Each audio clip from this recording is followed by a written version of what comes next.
Lab 4 Oscillations. So the purpose of this lab was to examine the motion of a spring mass system in which the mass was attached to a spring and oscillated.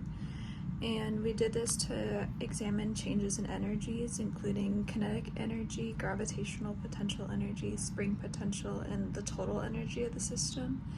And we created a computational model of the predicted motion of the mass and compared this to the motion that was observed.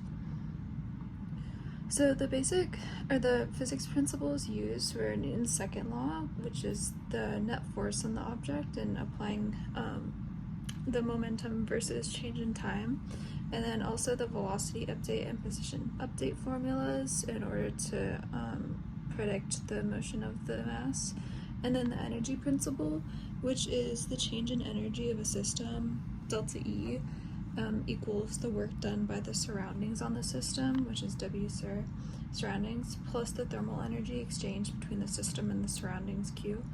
And different energies are possible due to interactions with the system. So for example, translational kinetic energy, gravitational potential energy, spring potential energy, etc. So in this experiment, a mass was attached to a spring swinging in an arc, oscillating, and the system was the mass, spring, and the earth, and then the surroundings were nothing. And by setting the surroundings to be nothing and setting the system to include all elements doing work on the mass, then we would have no elements in the surrounding doing work, so W surroundings is 0 and the delta E of the system is 0. And this means there's multiple parts of the system, so we have to take into account both the potential energy of the spring and the earth. And then these are the formulas. So we have the Newton's second, and the velocity and position update formulas, and the energy principle with each of its components: kinetic energy, gravitational potential energy, and gravitational spring energy, or potential spring energy. And then here is a model of the F net, which was 0 for the system at the static equilibrium position, with the spring force going up and the gravitational force going down. So this is an overview of the outcome. The comparison of the computational model for predicted motion and observed motion showed both to be pretty similar. However, the model predicting motion was slightly greater in both the x position and y position, but the change in total energy for both of them was 0. Energy is not lost, it's conserved. And the experimental model shows that other energies were at play that weren't reflected in the computational model. So these are the initial conditions for the tracker analysis.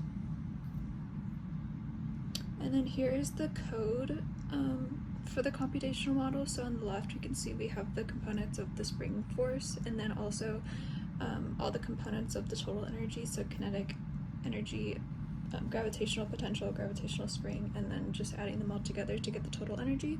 And then on the right, we have application of the position update and velocity update to predict the motion of the mass.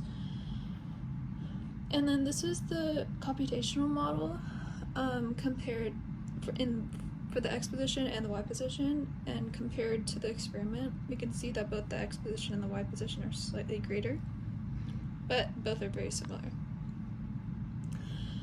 And then this is showing all of the energies, so the kinetic energy, the gravitational potential, and the potential spring force, as well as the total energy in orange. And we can see that the energy principle is satisfied as the total energy remains at 0.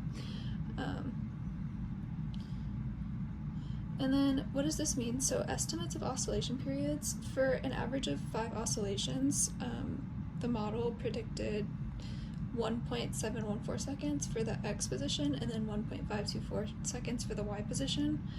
However, it's important to take into account that considering the oscillation period affects the spring constant, spring force, and spring potential energy, so it may be inaccurate.